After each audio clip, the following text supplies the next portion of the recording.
Selamat pagi, pemirsa Embun Surgawi yang dikasihi Tuhan. Pada saat ini kita akan membahas bagian dari firman Tuhan yang terambil dalam 2 Korintus 1 ayat 3-4 yang saya beri judul Pembangun Kehidupan. Namun sebelumnya kita akan minta pimpinan daripada Tuhan. Tuhan, pada saat ini kami siap untuk mendengar apa yang Tuhan ingin sampaikan. Berbicaralah kepada kami untuk kami dapat mendengar, biarlah kami juga dapat mengerti, untuk kami dapat menjadi pelaku firman di dalam kehidupan kami. Kami serahkan pembacaan ini, kami serahkan firman Tuhan yang akan Tuhan sampaikan. Dalam nama Tuhan Yesus saja kami berdoa. Amin.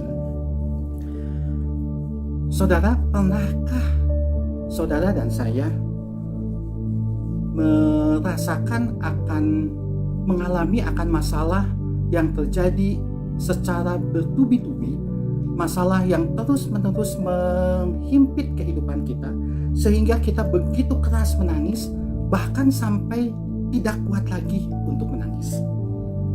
Rasanya penderitaan mungkin terjadi dalam kehidupan kita, tapi tidak sampai kita menangis begitu keras, bahkan sampai tidak kuat untuk menangis.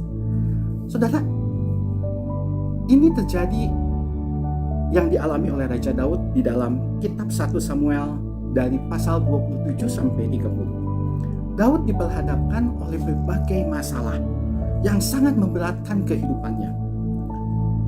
Dia lari dari negeri yang dia diami ke negeri Filistin hanya untuk menghindari kejaran daripada Raja Saul yang ingin membunuhnya.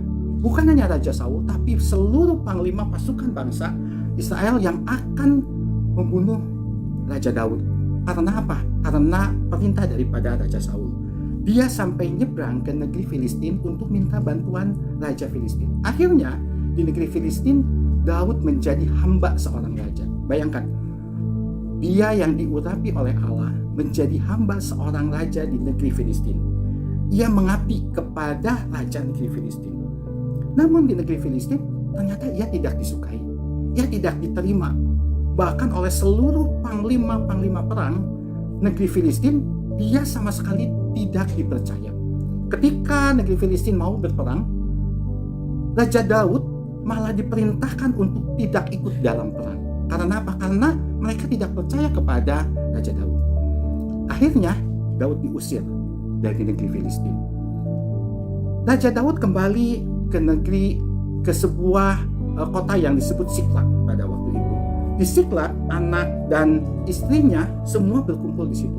Tetapi ketika dia kembali ke Siklag, di Siklag terjadi hal yang luar biasa. Siklag dihantam oleh bangsa Amalek sehingga Siklag itu hancur berantakan.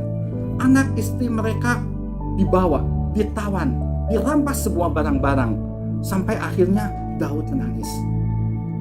Penderitaan Daud tidak sampai di situ. Ketika dia melihat keadaan seperti itu, lalu dia akan dilempari oleh batu. Oleh siapa? Oleh pasukannya sendiri. Oleh 600 orang pasukan yang biasa bersama dengan dia. Karena Daud dianggap menjadi biang keladi daripada semua masalah yang terjadi. Daud begitu terhimpit. Ketika dia ada di negeri Filistin, kembali ke Siklag dalam keadaan Siklag yang hancur berantakan, anak istri mereka ditawan, bahkan Daud mau dilempari dengan batu. Semuanya itu membuat Daud menangis dengan keras. Bahkan di dalam Alkitab dikatakan Daud sampai tidak kuat untuk menangis. Saudara, begitu hebat penderitaan daripada Daud. Namun apa yang dilakukan oleh Daud? Daud menangis kepada Tuhan dan dia memperkuat kepercayaannya kepada Tuhan. Saudara, lalu Daud bertanya kepada Tuhan, apa yang harus dia kerjakan? Lalu Tuhan memerintahkan Daud untuk menyerang bangsa Amalek, karena bangsa Amalek akan diserahkan kepada Raja Daud. Saudara, Daud tidak memperkuat pasukannya. Daud tidak memperkuat persenjataannya. Tetapi yang dilakukan oleh Daud memperkuat kepercayaannya kepada Tuhan. Saudara, terkadang kita juga punya masalah. Masalah demi masalah menghimpit kehidupan kita. Tetapi marilah kita belajar dari Daud untuk memperkuat kepercayaan kita kepada Tuhan. Supaya apa? supaya kita bisa membangun diri kita sendiri untuk menjadi pembangun kehidupan. Karena apa yang diizinkan Tuhan terjadi di dalam hidup kita, semua itu untuk kebaikan kita. Ada satu lagu yang mempunyai lirik yang sangat baik. Lirik itu mengatakan, bila kau izinkan sesuatu terjadi, ku percaya semua itu untuk kebaikanku. Saudara, mari kita amini lirik daripada lagu ini, bahwa Tuhan selalu mereka-rekakan yang baik di dalam kehidupan kita. Rasul Paulus di dalam 2 Korintus 1 ayat 3-4 memberikan suatu ajaran kepada kita untuk kita mengucap syukur. Kita tahu bahwa banyak sekali penderitaan yang dialami oleh Paulus ketika ia melayani Tuhan. Ia difitnah, ia disiksa, ia didera, sampai di penjara. Bahkan di penjara pun sampai ia dipasung. Tetapi ia tidak mengeluh.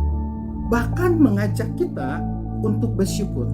Karena bagi Paulus di dalam ayat 3 mengatakan bahwa Tuhanlah sumber segala penghiburan dia, walaupun dia dalam keadaan yang sulit. Lalu di ayat 4 ia mengatakan, Tuhan yang menghibur kami dalam segala penderitaan kami, sehingga kami sanggup menghibur mereka yang berada di dalam berbagai macam-macam penderitaan, dengan penghiburan kami yang kami terima sendiri dari Allah. Ini luar biasa, saudara. Inilah yang disebut pembangun kehidupan. Daud ketika dihimpit oleh berbagai masalah, dia membangun dirinya sendiri dengan membangun kepercayaannya kepada Tuhan, memperkuat kepercayaannya kepada Tuhan, sehingga diri sendirinya terbangun. Dan dia menjadi pembangun kehidupan bagi pengikut-pengikutnya sebanyak 600 orang. Sehingga kemenangan gilang gemilang diterima oleh Daud.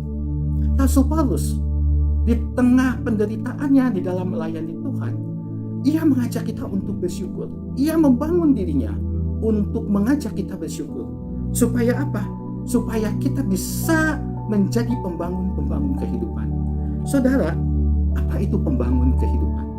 Pembangun kehidupan adalah seorang yang dapat membangun dirinya sendiri di saat orang-orang di sekitarnya tidak dapat membangun dirinya sendiri.